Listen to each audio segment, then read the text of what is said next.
ഈ വീഡിയോയിൽ വളരെ ഇമ്പോർട്ടൻ്റ് ആയിട്ടുള്ള ഒരു മിഡിൽ ഈസ്റ്റ് അനാലിസിസ് ആണ്. അതിൽ പ്രത്യേകിച്ച് ഇറാനുമായിട്ട് ബന്ധപ്പെട്ട് മിഡിൽ ഈസ്റ്റ് അനാലിസ്റ്റുകൾ വിലയിരുത്തുന്ന ഒരു അനാലിസിസ് ആണിത്.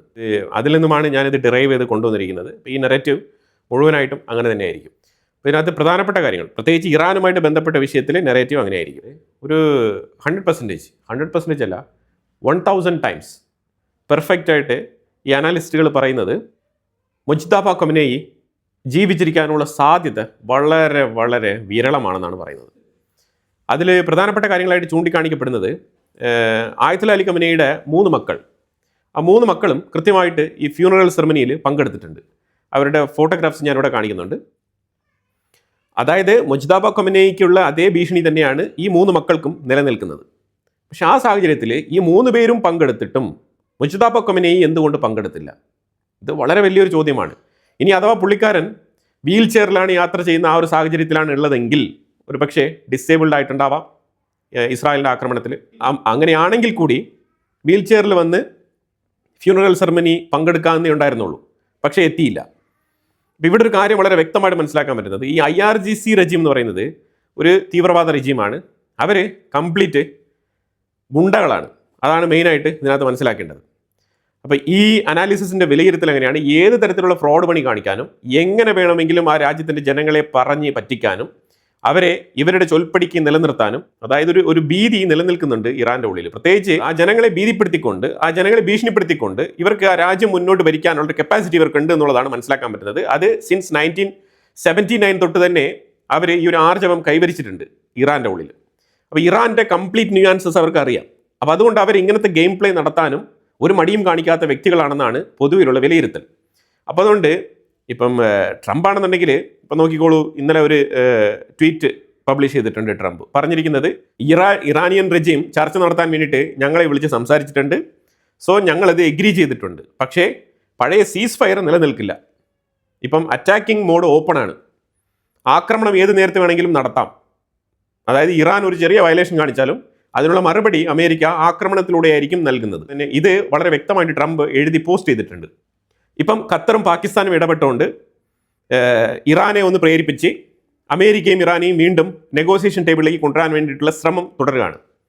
അമേരിക്കയുടെ ഉള്ളിൽ വൈറ്റ് ഹൗസിൽ കൃത്യമായിട്ട് ട്രംപ് അഡ്മിനിസ്ട്രേഷൻ ഇത്തവണ പ്രഷർ പോകുന്നുണ്ട്. ഈ പ്രഷർ എന്താണെന്ന് പറഞ്ഞാൽ, Israel prime minister Benjamin Netanyahu White House സന്ദർശിക്കാനിരിക്കുന്ന സാഹചര്യത്തിൽ ഇത്തവണ നെതന്യാഹു വരുമ്പോൾ നെതന്യാഹുവിനെ ഈ ആക്രമണത്തിൽ, ഇറാനുമായിട്ട് ബന്ധപ്പെട്ട ഇത്തവണത്തെ ആക്രമണത്തിൽ ഒപ്പം കൂട്ടണ്ട എന്നുള്ളതാണ് വൈറ്റ് ഹൗസിൻ്റെ നിലപാട്.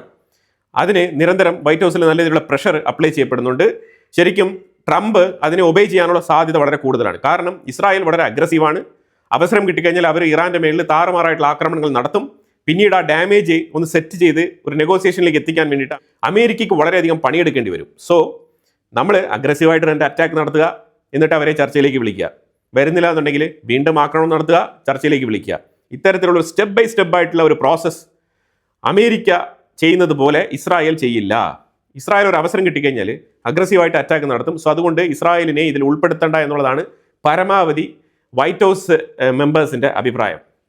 അതൊരു സൈഡിൽ നിൽക്കട്ടെ. അമേരിക്കയുടെ ഉള്ളിൽ US കോൺഗ്രസ്സിൽ ഇസ്രായേൽ ശക്തമായിട്ട് അവരുടെ ഒരു ഇൻഫ്ലുവൻസ് വെച്ചിട്ട് പല രീതിയിലും കാര്യങ്ങൾ മുന്നോട്ട് കൊണ്ടുപോകാൻ ശ്രമിക്കുന്നുണ്ട്. ഇപ്പോൾ ഇവിടെ നമ്മൾ ബാക്ക് ടു ദ ഖൊമേനി ഇഷ്യൂവിലേക്ക് വന്നു കഴിഞ്ഞാൽ, എന്തുകൊണ്ട് മുജ്തബ ഖൊമേനി ജീവിച്ചിരിക്കുന്നില്ല എന്നുള്ള നിഗമനത്തിൽ പരമാവധി അനലിസ്റ്റുകൾ എത്തുന്നതെന്ന് പറഞ്ഞാൽ, ഒന്നാമത് IRGCക്കുള്ളിൽ നിലവിൽ അവരുടെ സക്സസറിനെ പ്രഖ്യാപിക്കാനുള്ള ആ ഒരു ധൈര്യമില്ല. ഫിയർ മോങ്കറിങ്, പേടിയുണ്ട്.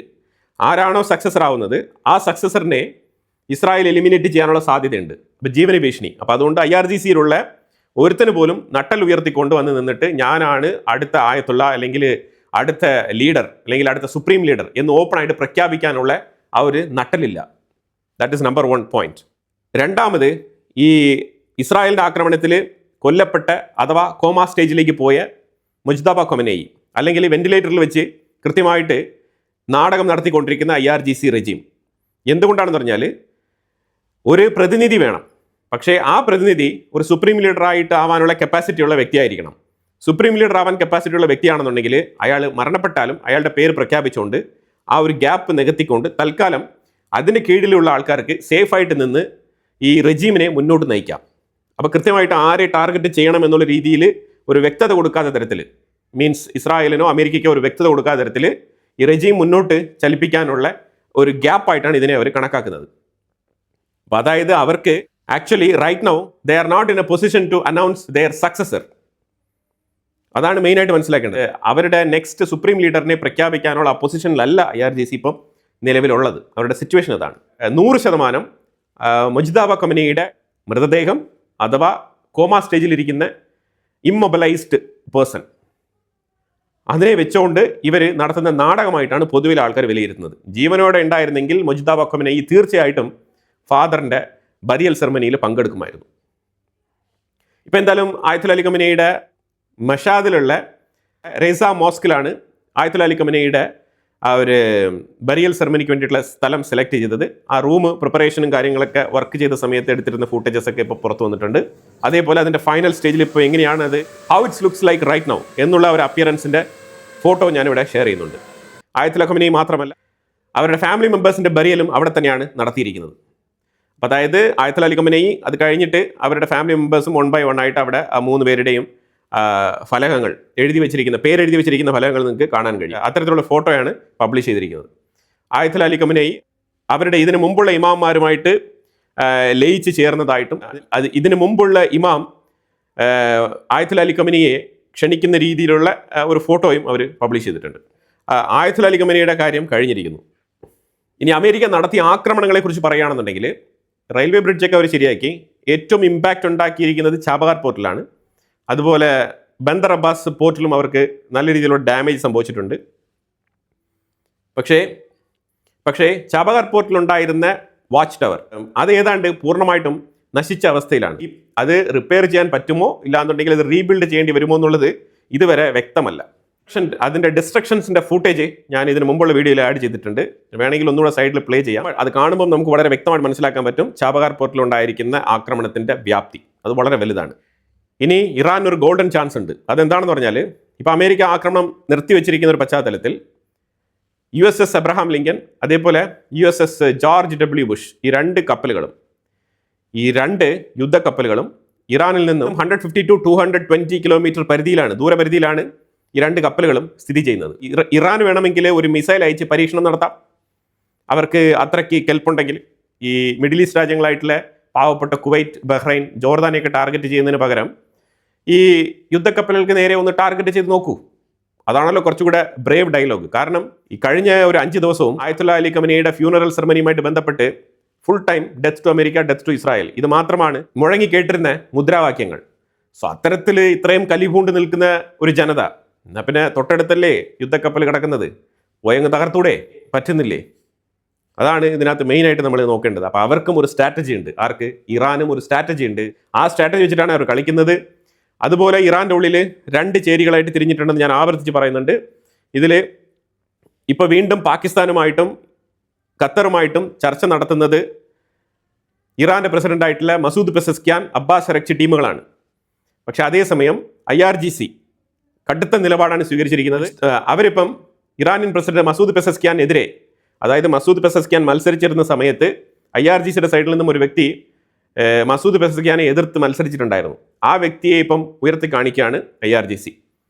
വൈകാതെ തന്നെ ഒരു ഇലക്ഷൻ വെച്ച് ഈ വ്യക്തിയെ വിജയിപ്പിച്ചെടുക്കാനുള്ള തത്രപ്പാടിലാണ്. അതിന് കാരണം വേറെ ഒന്നുമില്ല, ഇപ്പം IRGCക്ക് അനുകൂലമായിട്ടുള്ള ഒരു സിമ്പതി ഉണ്ട് ഇറാൻ്റെ ഉള്ളിൽ. പ്രത്യേകിച്ച് ആയത്തുൽ അലി ഖൊമേനി കൊല്ലപ്പെട്ട് അതിൻ്റെ ബരിയൽ സെറമണിയൊക്കെ നടന്നിരിക്കുന്ന ഒരു പശ്ചാത്തലത്തിൽ അതിനു വേണ്ടിയിട്ടും IRGC ശ്രമിക്കുന്നുണ്ടെന്നുള്ള വാർത്തയും കൂടി വരുന്നുണ്ട്. അതിലുപരിയായിട്ട് അമേരിക്കയുമായിട്ട് ചർച്ച നടത്തേണ്ടതില്ല എന്നുള്ളതാണ് IRGCയുടെ ഉറച്ച തീരുമാനം. അപ്പോൾ അതുകൊണ്ട് തന്നെ ഇപ്പം ഞാൻ അവിടെ പലപ്പോഴായിട്ട് പറഞ്ഞിട്ടുള്ള 4 കുടുംബങ്ങളാണ് ഇത് ഭരിക്കുന്നത്. ആ 4 കുടുംബങ്ങളാണ് ഇപ്പോൾ കൺട്രോൾ ചെയ്യുന്നത്. മുജ്തബ ഖൊമേനി എന്ന് പറഞ്ഞൊരു ക്യാരക്ടർ ഇപ്പോൾ ജീവിച്ചിരിക്കുന്നില്ല.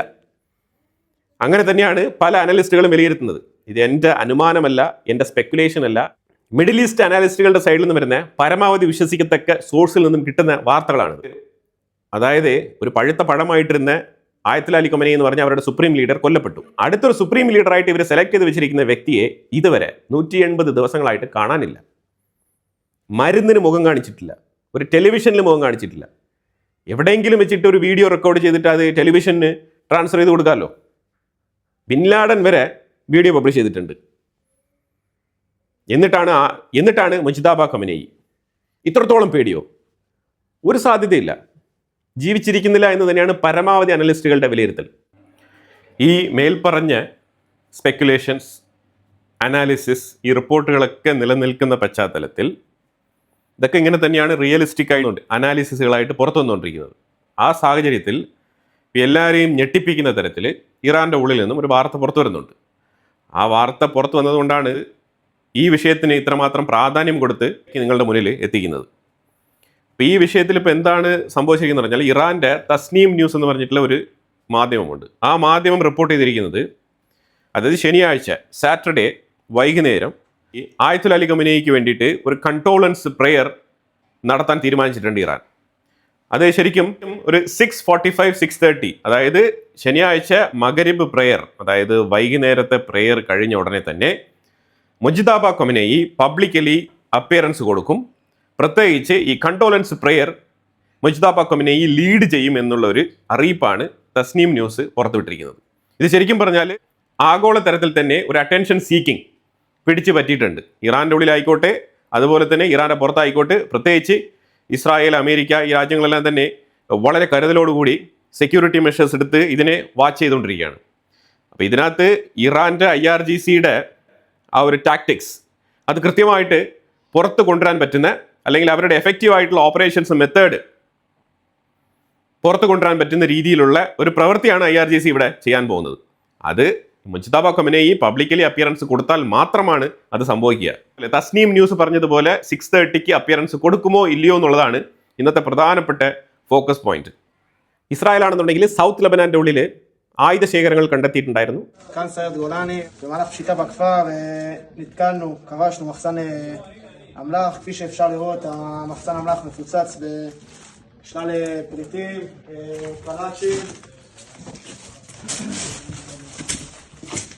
פצצות מרגמה, מערכות הפעלה למיניהם, רוקטים של RPG ומשגרים, רימוני יד. അവിടെ ആക്രമണം നടത്തിയിട്ടുണ്ട്. അതുപോലെ തന്നെ അലി അൽ താഹിർ റിഡ്ജ് എന്ന് പറയുന്ന സ്ഥലത്ത് അറ്റാക്ക് നടത്തിയിട്ടുണ്ട്. ഒരു കാറിന് മേളിലാണ് അറ്റാക്ക് നടത്തിയത്. 2 ഹിസ്ബുള്ള തീവ്രവാദികളെ വധിച്ചിട്ടുണ്ട്.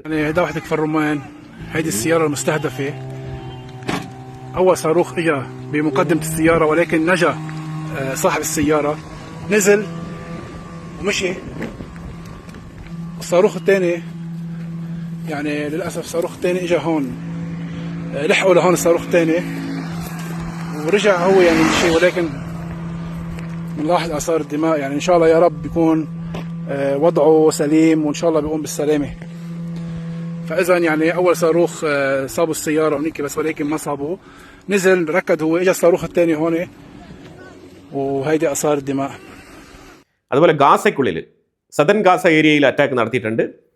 അതുപോലെ ഗാസയ്ക്കുള്ളിൽ നടത്തിയ അറ്റാക്കിൽ യഹ്യ സയ്യിദ് മുഹമ്മദ് ഹംദാൻ എന്ന് പറഞ്ഞ വ്യക്തി എലിമിനേറ്റ് ചെയ്യപ്പെട്ടിട്ടുണ്ട്. ഹമാസ് മെമ്പറാണ്. യൂറോപ്പിലെ ഒരു നിയമം അവർ പാസ്സാക്കിയിട്ടുണ്ട്. ഇതിന് മുമ്പ് ഉണ്ടായിരുന്ന നിയമമാണ്, അതിനെ ഒന്ന് പുതുക്കിയിരിക്കുകയാണ്. പ്രത്യേകിച്ച് ഈ ഓൺലൈൻ ചാറ്റിംഗ് പ്ലാറ്റ്ഫോമുകളുമായിട്ട് ബന്ധപ്പെട്ട ഒരു നിയമമാണ് അവർ പാസ്സാക്കിയിരിക്കുന്നത്. പ്രത്യേകിച്ച് ചൈൽഡ് അബ്യൂസ്, അതായത് കുട്ടികൾക്കെതിരെയുള്ള ലൈംഗിക അതിക്രമങ്ങൾ, ഓൺലൈൻ ത്രൂ നടക്കുന്ന ലൈംഗിക അതിക്രമങ്ങളെ തടയാൻ വേണ്ടിയിട്ടുള്ള നിയമമാണ്.